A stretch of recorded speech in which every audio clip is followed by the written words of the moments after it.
အားလုံးပဲမင်္ဂလာပါဗျာကိုခံအားစနစ် immune system အားကောင်းနေဖို့ဆိုတာ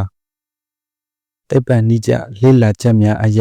နေ့စဉ်နေထိုင်မှုပုံစံမှာအောက်ပါအချက်တွေကိုလိုက်နာခြင်းဖြင့်ကိုခံအားကိုမြင့်တင်နိုင်ပါတယ်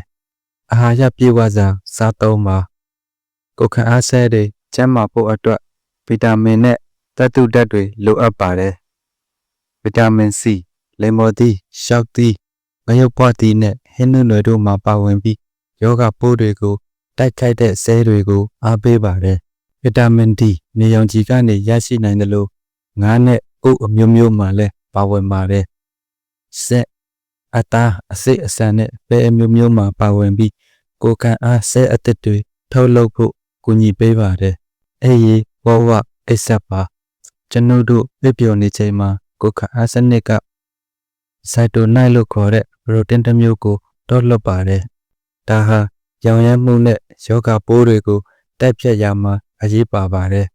ဒီနေ့ကိုအနည်းဆုံး9နာရီမှ10နာရီထိအိပ်ဆက်တင်ပါတယ်စိတ်ပိစီးမှုကိုလျှော့ချပါ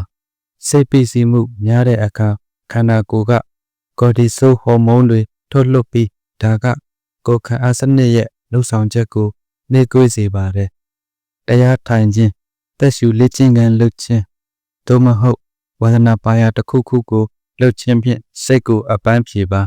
ကိုယ်လက်လှုပ်ရှားမှုပုံမှန်လုပ်ပါပုံမှန်လေ့ကျင့်ခန်းလုပ်ခြင်းကသွေးလက်ပတ်မှုကောင်းစေပြီးကိုယ်ခံအားဆဲတွေခန္ဓာကိုယ်အနှံ့ကိုမြန်မြန်ဆန်ဆန်ရောက်ရှိစေပါတယ်ဒီနေ့ကိုမိနစ်20-30ခန့်လမ်းလျှောက်တာမျိုးကပင်လုံလောက်ပါတယ်